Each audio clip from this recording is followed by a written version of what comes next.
Hello, Internet humans. Welcome to the channel.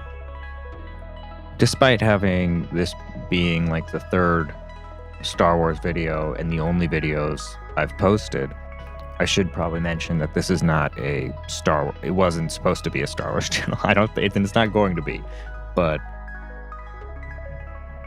I just need a place to vent. I'm not trying to make a buck off any of this, so just please forgive the roughness of the piece. I just dumped my thoughts into a Word doc and pieced it all together. So bear with me, and thank you if you stick around. So if you're hearing this by chance, I just wanted to say, if you like the show, I'm genuinely happy for you. I honestly can't tell if I'm just getting old or if every single thing I grew up with somehow is getting changed and altered. I haven't felt very good watching a lot of new content being made for a bit. I feel like everything I watch is just a mirror of how shitty things have become, because these stories are so bleak and dire, which definitely could reflect the sentiment of the times we're currently living in. But I just recently rewatched the OT, and after seeing Phantom Menace in theaters, man, I'm not saying creativity's dead, and we don't have good things. We've obviously had a couple wins here and there. Godzilla Minus One was fucking incredible.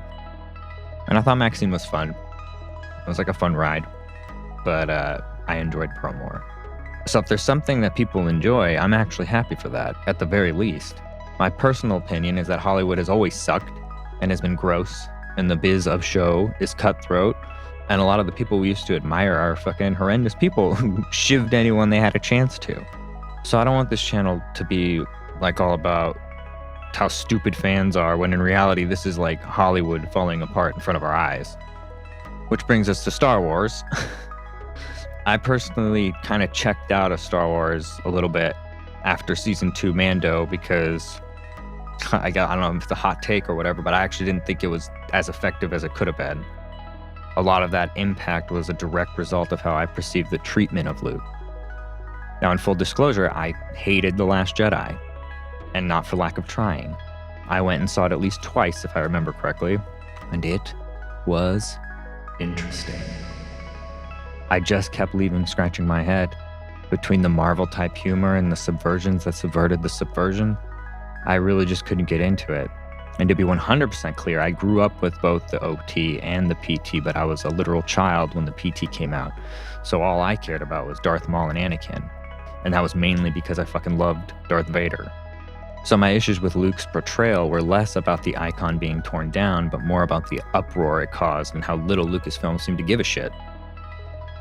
So when he showed up in Mando, it was almost too good. I think the show probably could have just ended right there. But ultimately, I felt hollow after, because it really felt like a way just to give longtime fans literally just something. It felt like they just threw it at like here you go, here's your fucking Luke.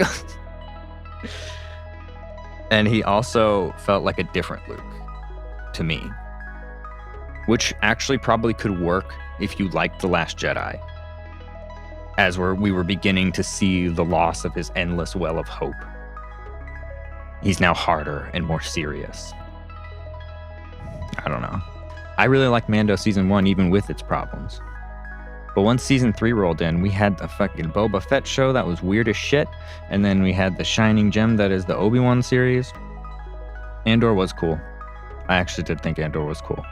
But it sucks that, like, not the other properties or feel like they have that attention to detail, because Andor seemed like they were like really trying to like go for something. It was really at that moment I was like starting to feel like dead inside with the whole Star Wars thing. But over yonder, the sweet callings of a prequel, Jedi Order beckoned, which on paper sounds fucking awesome. Enough has been said about the creator that you can find on this lovely web, so I won't waste your time here, but yeah. In putting all the personal ideologies and everything aside, the makeup of the creative team for Acolyte is just mind-blowing. It doesn't really seem like there were any reasons for these people to be working on Star Wars. That Russian doll show is probably Headland's most famous piece of media, and if you're into that kind of stuff, it's actually quite well received, from what I understand. But like, why does Lucasfilm do this shit? What do they gain other than people having to almost overhaul lore lessons to the writers who have even said they haven't watched Star Wars? Like, what? How does that happen? I just don't understand. When I moved to LA, there was still a glimmer of good stuff being made, but it was slowly burning out. And I saw a lot of writing on the wall that I kind of just ignored while I was like in the grind. Inside Out is still a Pixar gem, but it didn't feel the same as old Pixar. But Pixar was also on a hot streak, so you can't win them all, right? But I haven't seen a Pixar movie since Soul. Stranger Things Season 1 was coming out, and you could still share passwords, so different world. Today's landscape is so different. I remember doing some temp work for a post studio and just thinking, holy shit, I gotta figure out how to both get out of this burning building while still holding on to the hope I can make it in some sort of creative field. We had just witnessed greatness with Breaking Bad, and honestly, even The Walking Dead was okay. Like, it wasn't what it was now. While some didn't stick the landing, they were really compelling shows like Bates Motel, Netflix's Daredevil, Mad Men, and the idea of Better Call Saul actually nailing it was still a concept we could all hold on to hope for.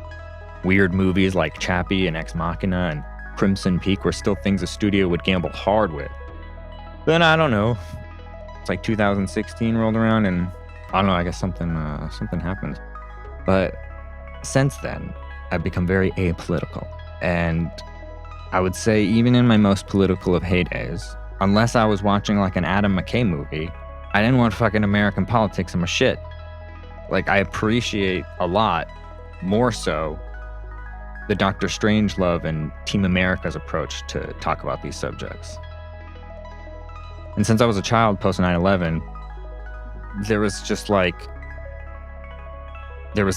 I don't know, it felt like music-wise was like the Dixie Chicks and like a Green Day, who I felt like were the only ones that were like, you know, saying anything or whatever about like politics. But again, I was like 10 and I'm fucking 32 now. And while I've always advocated to leave everyone alone and let them do their own thing, I'm fucking sick of this country's bullshit obsession with politics.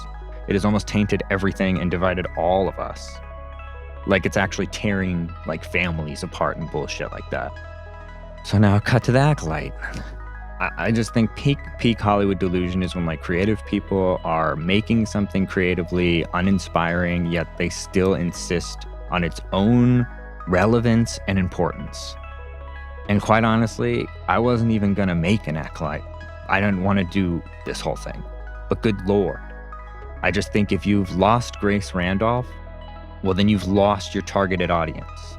And that seems like a glaring oversight not mentioned in any of these crazy-ass articles that are in their nature designed to separate and divide people. How else do you get any clicks? Honestly, me wanting to take a down-the-middle approach should only highlight how much this is just therapy for me, because while I agree with someone like a Star Wars theory that people don't want to click on negativity, it certainly pays pretty well. And as he's attested, so does loving something and showcasing its love. This kind of I see both sides mindset that I just live with is not the overwhelming appetite of the current landscape. But in my opinion, I just can't honestly try on both sides the Acolyte. Not only were there weird, shifty machinations afoot with the whole Chiari Mundi shit and the powers that be, but like the lore and the story consistencies and like the reasons that people are doing anything, like all that shit felt like all over the place. And the reasons that were given off screen to try and, I don't know, like retcon what they made makes it almost even more nefarious that it was made in the first place. I never knew about bleeding crystals, and so it's so sad to me that this was my first introduction to that lore, because holy shit, what an incredible concept. And valid questions are being brought up, like, why didn't that happen to Anakin after this whole situation? Or killing the Sand People. And like, I don't understand what the relationship between Soul and Osha or May or whatever, I didn't get. It felt weird, and it felt like it didn't make any sense. Other than the Jedi being like, oh shit, they're fucking Sith witches. That made sense. But then everything that followed didn't. And also, it's just weird that there wasn't a single. It just felt like to me there would be in the Jedi Council, there would be at least one, like a Qui-Gon type, or even like an Obi-Wan type, like these honorable figures, right? But I feel like it even ends with like suggesting that Yoda is in on all this shit or whatever. So that's weird. I personally don't like that.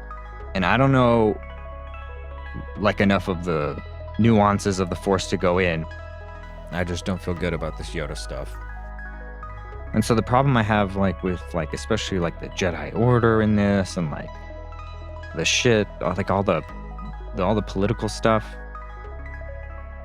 Well, sure, you can claim it reflects politics, right? Like I think that you probably could argue that, but especially like American politics. Like, and I just remember the Jedi being more simple in like their presentation, but more complex eternally. These people are like all over the place. I can't, they're a mess. And it's like, that's what they kind of are trying to tell you in the story. Like that's what they want you to believe. The acting should be noted, but fuck if I care at this point. I've been trying to read all the old EU stuff and I still will, but it just seems like false hope at this point because they're going to drop in Plagueis here, and then it's apparent that even the people making the calls either don't care or are doing this on purpose. I actually think they're like normies like me, quite honestly. I grew up loving Star Wars, but not like diving balls deep, you know? But I respected it. And I had friends that read the stuff, and I was like, oh shit, that's fucking cool that there's more. Like, I didn't even know there was more for a long time. But at the same time, it's like a topsy-turvy world we're in because it was the most profitable IP pretty much ever at one point. Yet people like myself, even at my age, were like kind of shunned from talking about it in public with the other normies. Because it was like, oh, like you're not supposed to like, I don't know. It was just like, why? It was like so popular, yet we were still like, we couldn't express how much, you know, we loved it. Nowadays, liking Star Wars is widely accepted and celebrated. And it's like very apparent that when anything reaches this level of success, it just quickly leads to inflated budgets and a concerning level of creative conservatism from studios. That's what this whole thing for me is pretty much about. It's like Hollywood straight just eating shit, you know? $180 million fucking dollars for this. If that's correct, then what the fuck? Like, what the actual fuck? Like, I swear to God, after the Indiana Jones movie, I just really thought, okay, it's impossible. They cannot continue to spend money like this. Like, there's no way. I know, what a surprise. Disney's having money problems, like investor fights and straight chaos. Their fucking parks. And the worst part is the gaslighting. I think we can deal with a certain amount of ego and pride and someone believing what they did and standing by it. But the creative team's ideologies have made it so they believe they are the righteous ones. And since it's labeled the gayest Star Wars ever, quote unquote, the bigots are inevitably going to come after us. That repeated interaction is something I kind of think about a lot. I don't ever remember growing up with these kinds of responses to overwhelming critical failures. And yes, there are pieces of shit. And what strikes me is that, of course, the internet is like the equivalent of kicking a fucking hornet's nest around on a field. The very nature of having any criticism recently seems to have been followed with racist fans. In my opinion, if you're a racist or a bigot, I don't even know how you would enjoy Star Wars. And straight up, if anything, I would be the bigot for really only liking Darth Vader and like the powers of the Sith. Like this fucking show, the thesis of the show should be my wet dream. And so in this type of dialogue, like the race changes always get a lot of heat. And it's so fucking sad that in this landscape, I kind of have to make sure I'm saying I don't give a fuck. Like, there are a lot of like source material purists, but for me, I really just don't give a shit if it's just a different actor playing the part. Like, don't change the character, just change. You can have the actor. I don't give a shit about that. Sharon Duncan Brewster, who played Liet Kynes in Dune, she was great.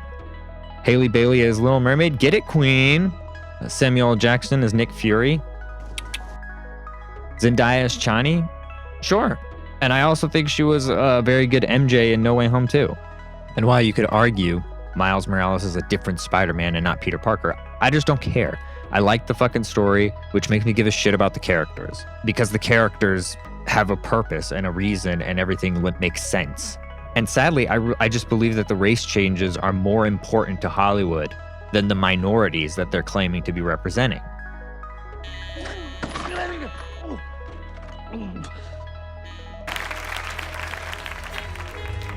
Hello, I'm Barack Obama.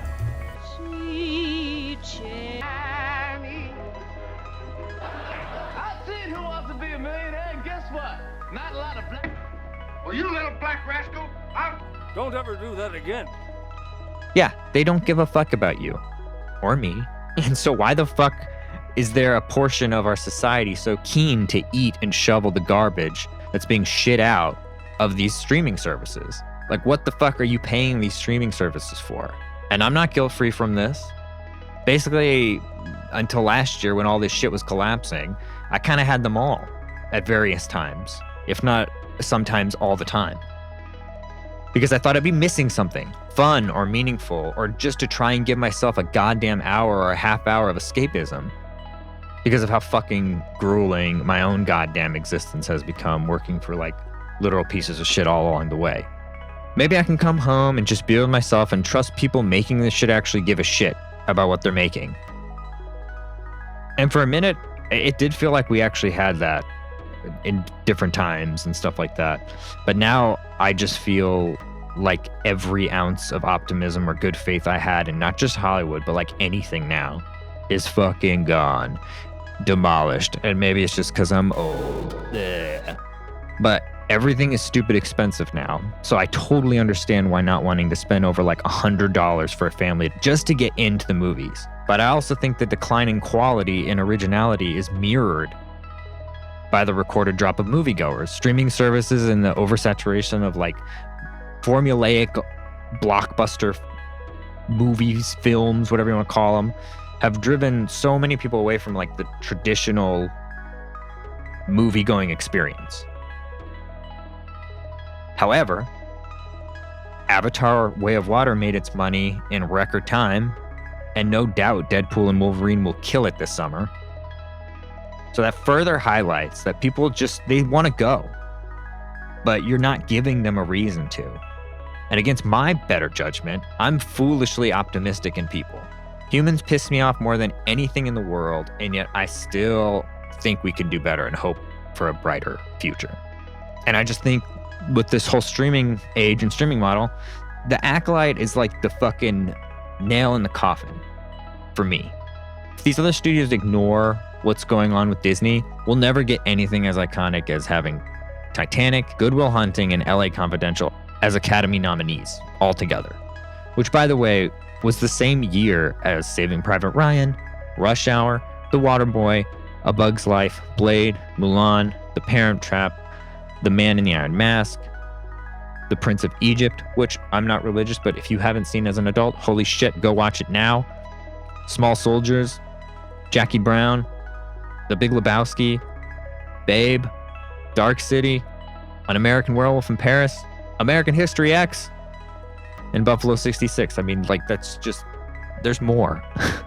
It's almost too much to even fathom to anyone born after 2000, that sometimes you couldn't even decide on which film to go see.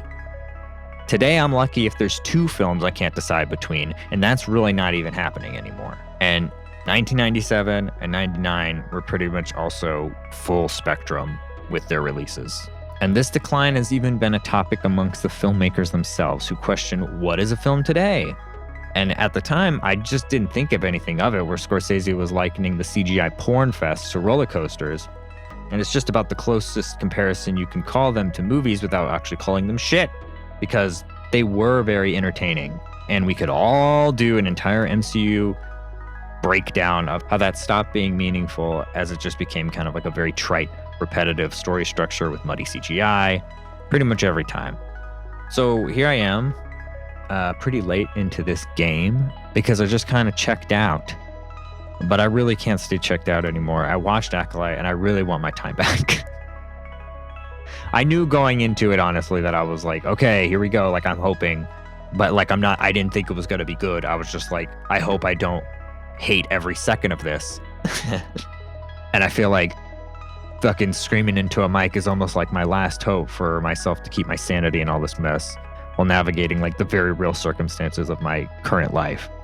And I guess to add to the somberness of it all, I finally got around to watching that Industrial Light and Magic documentary, Light and Magic. Man, fuck, dude.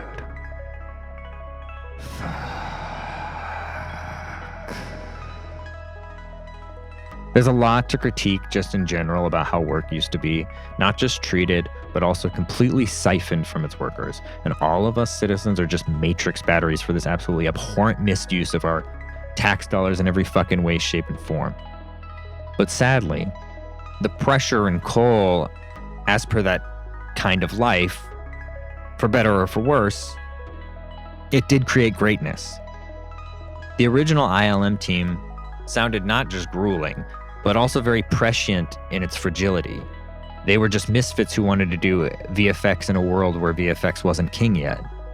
And sure, maybe George is a fucking asshole, but nobody was talking shit about George.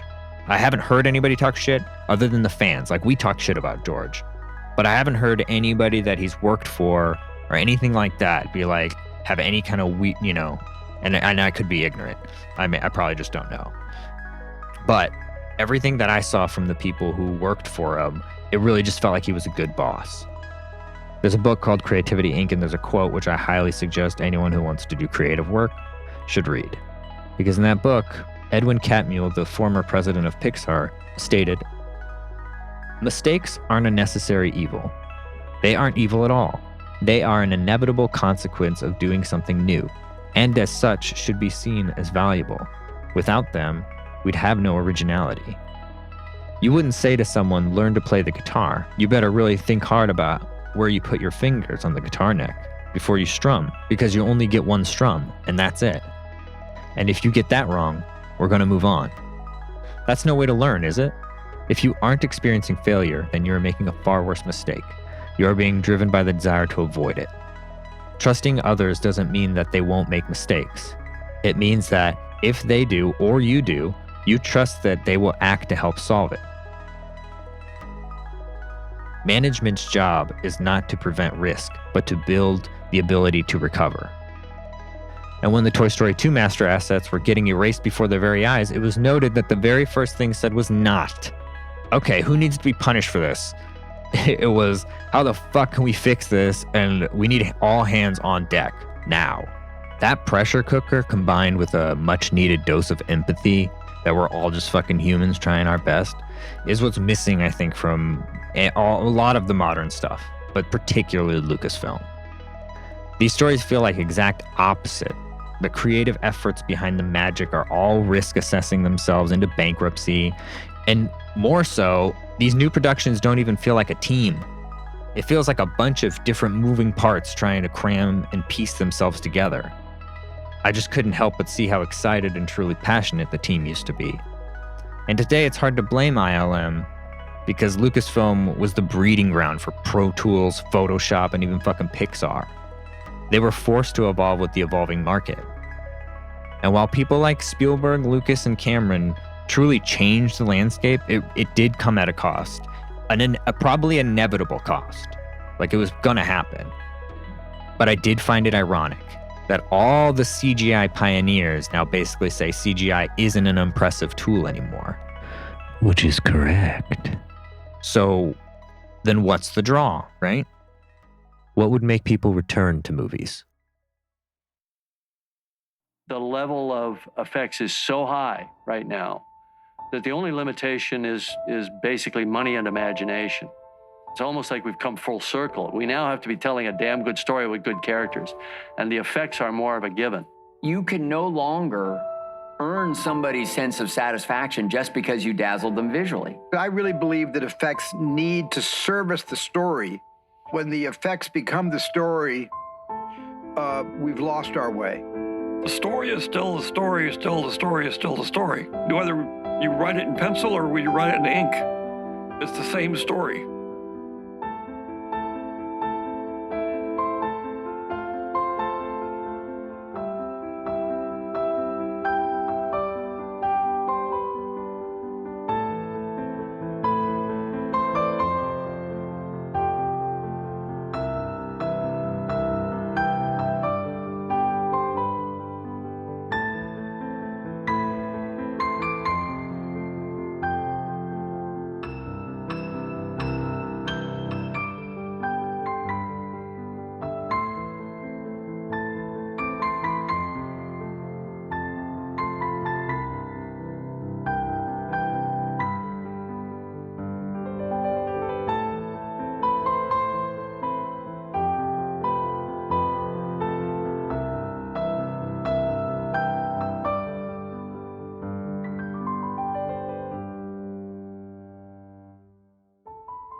Well, if you stuck around this long, I appreciate it. Thank you very much. Let me know how you feel. What are you thinking? And gonna try and focus more on weird and hilarious movies. And I hope the next Star Wars project is a good one. For all of us.